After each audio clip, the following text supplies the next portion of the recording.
This time I want to talk to you about Little Red Book. Little Red Book, Xiaohongshu, it's this new social platform in China. So a few facts. So first, it's not that new.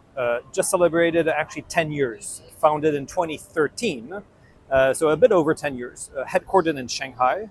The mission of Little Red Book is to inspire lives. Basically, it's a social platform where users share experiences through pictures, videos, text, a lot of text on a constant live. Investors, all the big names, Alibaba, Tencent, Temasek from Singapore, all the big names out there. Numbers, right now they have 200 million active monthly users, which is kind of reaching, so we're far, far away from the Tencent, the Ali, etc., but it's reaching kind of critical points.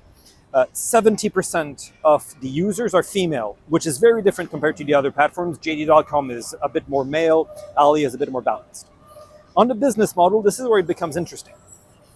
They tested many different approaches. They started at the very beginning trying to be kind of oversee cross-border shopping. Didn't really work. They tried to go into mass media in the 2013, 2014, 2015 to up to 2020, trying to grab much more media monetization from the brands, and didn't really work out because they realized the value of the platform is the quality of the content. And the more user-generated content, the better the platform is. And if the content becomes too brand-generated, they start losing traction. So eventually, they progressively went into e-commerce. So again, with the logic of having within the same platform a closed loop. So the engagement, the awareness, and the conversion. They used to have, when you were clicking on a Tmall link on a Little Red Book, they would bring you out of the platform you could buy on Tmall. But now they have their own closed loop, self-operated e-com platform. And they've started having this closed loop, self-operated e-com since October of 2023. So the direction is much more on offering an experience, closed loop, e-com conversion platform. Now, where AI comes in, this is where it becomes interesting. First thing, anybody who used Little Red Book realized that the platform doesn't swallow you. Compared to TikTok, so Douyin in China, you don't go into a constant flow of push targeted based on your preferences. It's much more, you're much more in control. You search, you find, you kind of react to stuff, etc. So the experience is less invasive, and so there's less kind of obvious AI playing into it.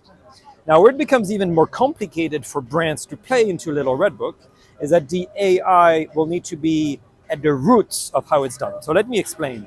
For me, the right image is to say Little Red Book, it's like a garden.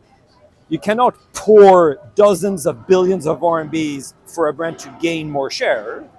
You need to grow and to help gardeners grow in that garden the right plants and the right content. And this is where GenAI can come, where we've been helping some of the brands use GenAI to customize the content much better, to analyze what is working well, what is not working well.